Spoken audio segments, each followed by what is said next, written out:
Salam! Coucou, j'espère que vous allez bien.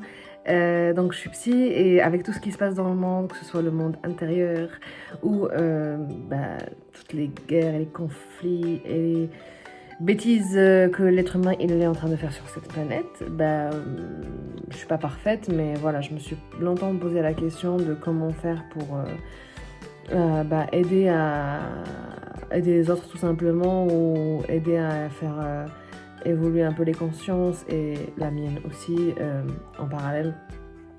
En tout cas, je me suis dit je vais peut-être commencer avec des vidéos sur la psycho vu que c'est mon travail et avant aussi que je fasse un autre travail et que j'oublie complètement tout ce que je suis en train de faire maintenant, même si je pense pas que ça s'oublie, ce genre de choses. En tout cas, je me suis dit que ça serait bien si je fais des petites vidéos qui vulgarisent des concepts psychologiques parce que tout le monde n'a pas forcément les moyens pour aller consulter ou pour se faire une thérapie à long terme ou voilà. Donc ça sera une série de vidéos qui vont concerner des concepts psychologiques et celle-là va concerner les troubles anxio-dépressifs. Donc voilà. C'est très important de souligner que cette vidéo ainsi que tout ce que vous pouvez trouver sur internet qui concerne la psychologie ou la psychothérapie ou les troubles, ça n'équivaut en aucun cas à l'avis d'un professionnel, ça n'équivaut en aucun cas à une vraie thérapie, à une thérapie individualisée, personnalisée, qui est adaptée à vos difficultés, à votre histoire de vie personnelle, à vos symptômes, au schéma un peu systémique de ce que vous avez vécu donc, et de qui vous êtes. Donc voilà, ça c'est vraiment une vulgarisation de certains concepts et ce ne sera pas aussi efficace qu'une vraie thérapie chez un professionnel qui pratique, qui va vous consacrer un temps individuel pour vous accompagner dans ce que vous présentez. Donc avant de commencer à écouter ce que j'ai à vous dire, et je vais commencer, Inch'Allah, je vais commencer à parler bientôt, je vous conseille de prendre un agenda ou une feuille ou un truc pour écrire, parce que ça peut être bien de projeter en fait ce que vous êtes en train de penser, de ce que vous êtes en train de comprendre, pas forcément qu'avec ces vidéos-là, mais aussi au quotidien. C'est très important d'écrire ou de dessiner ou voilà, c'est à vous de voir la façon par laquelle vous voulez projeter en fait, mettre quelque part ce que vous êtes en train de réfléchir et pas le laisser que pour vous. C'est important de voir quelqu'un si vous allez mal. C'est important de parler avec votre famille, avec vos amis, avec les personnes avec qui vous vous entendez bien et envers qui vous avez confiance. Mais en tout cas, voilà, c'est une invitation à prendre des notes, à écrire des choses au fur et à mesure que vous prenez conscience de comment vous fonctionnez, de ce que vous apprenez de vos expériences, etc. Parce que on passe beaucoup de temps à se dire, on passe beaucoup de temps, c'est pas la bonne formulation, mais en tout cas, des fois, on traverse une certaine expérience où on vit quelque chose et on se dit mais j'avais déjà vécu un truc pareil, enfin un truc similaire et j'aurais dû écrire ou j'aurais dû prendre conscience de mon erreur ou de mon fonctionnement à ce moment-là, mais je l'ai pas forcément fait et là j'ai refait un peu la même erreur ou j'ai eu le même fonctionnement en tout cas.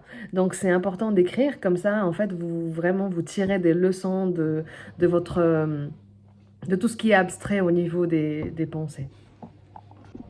Si vous êtes un professionnel de santé, que vous soyez médecin, soignant, psychiatre, psychothérapeute, psychologue ou autre, mais en tout cas si vous êtes sensibilisé à la santé mentale et que vous avez des commentaires à faire sur ce que je suis en train de n'hésitez pas à aller dans les commentaires et laisser votre observation, des choses qui peuvent compléter ce que je suis en train de dire ou rectifier ou ajouter quelque chose qui peut profiter aux autres, ou de votre côté, créer du contenu qui peut vraiment aider, même si je sais que c'est vraiment pas facile pour les gens qui travaillent dans la santé mentale, que c'est compliqué, que chacun il a besoin aussi de temps pour se ressourcer, pour faire autre chose que de parler de troubles et de complications, de difficultés, voilà.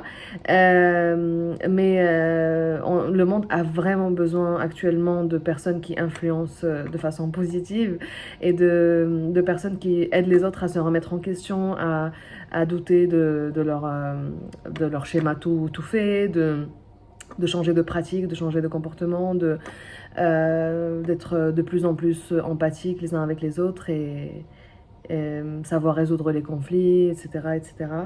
Donc, peu importe la problématique dont vous vous sentez capable d'aborder, je ne sais pas si c'était correct comme phrase, mais vous m'avez compris, et que vous vous sentez en confiance d'en parler, voilà, c'est une invitation assez professionnelle là de step forward. Avant d'entamer un vrai travail sur soi et sur ses pensées, ses émotions, ses comportements et la façon globale par laquelle une personne fonctionne, c'est important de faire un petit état des lieux de votre vie pour savoir s'il y a des choses, des facteurs qui vont maintenir l'anxiété ou la dépression que vous ressentez, malgré que vous travaillez sur vous, malgré que vous entamez une thérapie, malgré que vous faites des efforts personnellement. Donc ça peut être, je sais pas, des personnes, ça peut être, je vais ajouter encore le mot toxique, des personnes toxiques, ça peut être un environnement familial très complexe, ça peut être un environnement de travail qui qui vous épuise à un point où émotionnellement vous êtes impacté, ça peut être des prises de substances ou des prises de risques qui aussi jouent sur votre humeur et sur vos émotions. Donc c'est très important de réfléchir, de se poser et de se dire ok, moi j'en ai marre de cette situation-là, j'ai plus envie de rester dans cette négativité, dans ces schémas qui se répètent, voilà, qui me vont plus. J'ai évolué en dehors de ça. Mais les choses qui sont autour de moi restent pareilles. Donc tout ce qui est autour de moi est en train de stagner et moi je veux changer les choses, je veux évoluer en dehors de tout ça. Et vous avez tout à fait le droit de le faire. Donc si personne ne vous l'a dit, je vous le dis aujourd'hui. Après je vous dis pas quittez votre travail et quitter votre conjoint ou votre famille, pas du tout.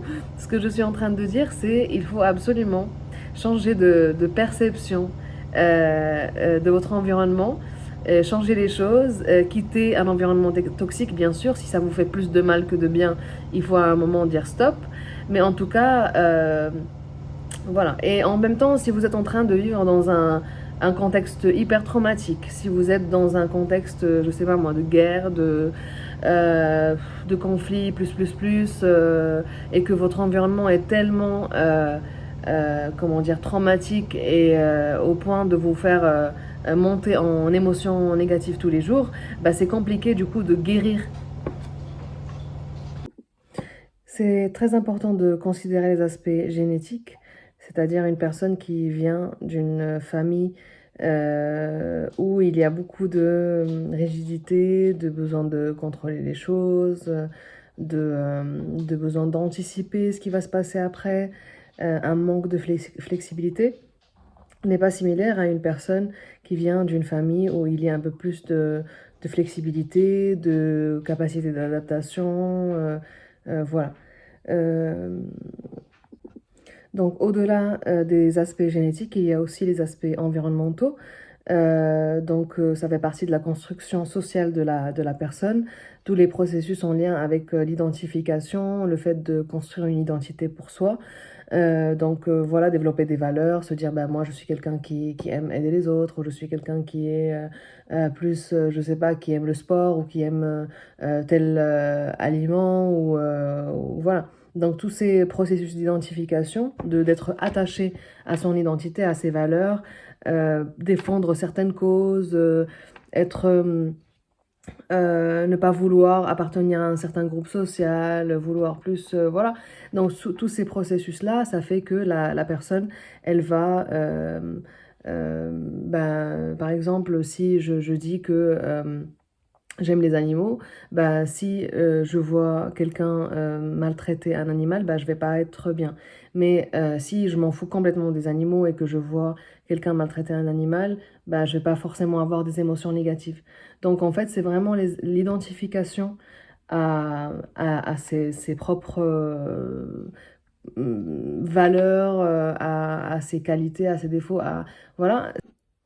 Une fois que vous avez vraiment repéré ces événements ou ces contextes ou ces situations où vous êtes fortement identifié au niveau de votre personnalité, de votre identité, tout simplement, et que du coup vous générez ces émotions-là, en fait, il faut vraiment prendre conscience que les émotions négatives, elles sont générées lorsque il y a une sorte de dissociation entre ce que vous êtes et l'environnement extérieur. C'est-à-dire, moi, j'aime pas trop, je sais pas moi, la discrimination, et je vais dans la rue et je vois de la discrimination. Donc là, dans mon cœur, il y a un truc qui va pas bien parce que je vois quelque chose qui n'est pas en accord avec ce que je suis. Donc en fait, cette dissociation-là, elle crée une émotion négative. Et c'est pour ça que, en fait, être en accord avec soi, c'est le fait de ne pas, enfin, être en accord avec soi ou le fait de ne pas laisser l'environnement nous impacter à l'intérieur de nous, c'est le fait de, peu importe ce qui se passe à l'extérieur, de se dire que ça n'a rien à voir avec nous et que nous n'avons pas de contrôle sur ce qui se passe, ce que cette personne décide de faire ou cette personne décide de dire ou tel événement. Donc une fois que voilà que vous avez vraiment identifié ces contextes-là qui génèrent ces émotions négatives, etc. Il faut comprendre aussi les mécanismes de l'anxiété et de la dépression parce que du coup c'est pas pareil, c'est pas les mêmes fonctionnements, c'est pas les mêmes pensées, c'est pas les mêmes émotions, etc. Donc l'anxiété, en fait, on va imaginer qu'il y a une ligne temporelle où il y a le passé, le présent et le futur. Donc si on parle d'anxiété, on va mettre l'anxiété plus vers le futur. Parce que l'anxiété, c'est vraiment des pensées au niveau cérébral, des pensées du type bah, qu'est-ce qui va se passer, qu'est-ce que je vais devenir, imagine que ça se passe comme ça, que tel scénario se passe comme ça, imagine il y a un danger, etc., etc., etc. Donc en fait, l'anxiété, elle est plus dirigée vers le futur. Elle peut concerner le moment présent, mais on parle vraiment d'un trouble anxieux quand c'est voilà un schéma de fonctionnement un peu comme ça. Et alors que la dépression, elle est plus dirigée vers le passé, donc c'est plus des pensées du type bah c'était mieux avant, j'aurais dû faire ça, j'aurais pas dû faire ça, il aurait fallu prendre une autre décision, il aurait fallu que je fasse un autre choix, etc., etc. Donc, il faut vraiment prendre conscience de comment est-ce que ces pensées, elles sont générées au niveau cérébral. En fait, on pense tellement tout le temps que, en fait, les pensées, elles sont comme un train où il y a des wagons accrochés les uns avec les autres. Et on pense tellement tout le temps qu'on pense du coup que c'est nous, que c'est notre identité, que c'est vraiment, quand je me parle dans ma tête, c'est moi, alors que c'est pas forcément le cas. C'est pas la personne qui parle dans votre tête qui est vous. On peut avoir une identité de soi, de se dire je suis telle personne, je fais telle chose, mais ces pensées un peu intrusives du passé ou du futur qui n'ont rien à voir avec le ici et maintenant, elles peuvent handicaper la personne, elles peuvent interférer avec les choses de la vie quotidienne et devenir vraiment envahissantes pour vous. Donc je pense que je vais en arrêter là pour cette vidéo. Et pour la prochaine, on va vraiment parler en détail sur les pensées, les émotions et les comportements et ce cercle vicieux-là euh, bah, qui, qui est responsable de ces dysfonctionnements en lien avec l'anxiété et la dépression. Donc n'hésitez pas à me dire, vraiment j'ai beaucoup besoin d'un feedback pour savoir est-ce que ça vous a intéressé, est-ce que dans comment ça s'appelle, la ligne temporelle que je vous ai dit, est-ce que vous vous sentez plus anxieux, plus dépressif ou les deux. Si vous avez des questions par rapport à tout ça, des remarques, des observations, des expériences à partager. Comme ça me permettra aussi de personnaliser.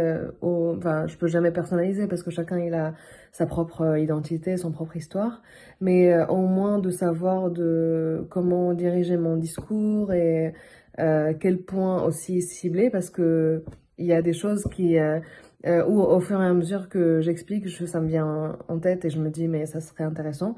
Donc voilà. Voilà, et je profite de toutes les interventions que je vais faire pour faire un petit mot pour la Palestine, où il y a un génocide qui est en cours depuis plus d'un an maintenant, depuis octobre 2023. Donc je profite de ces interventions pour dire que je demande un cessez-le-feu immédiat en Palestine et une Palestine libre où juifs, musulmans et chrétiens vivent en paix. Voilà. Merci beaucoup. Bonne journée ou bonne soirée et bonne continuation. À bientôt.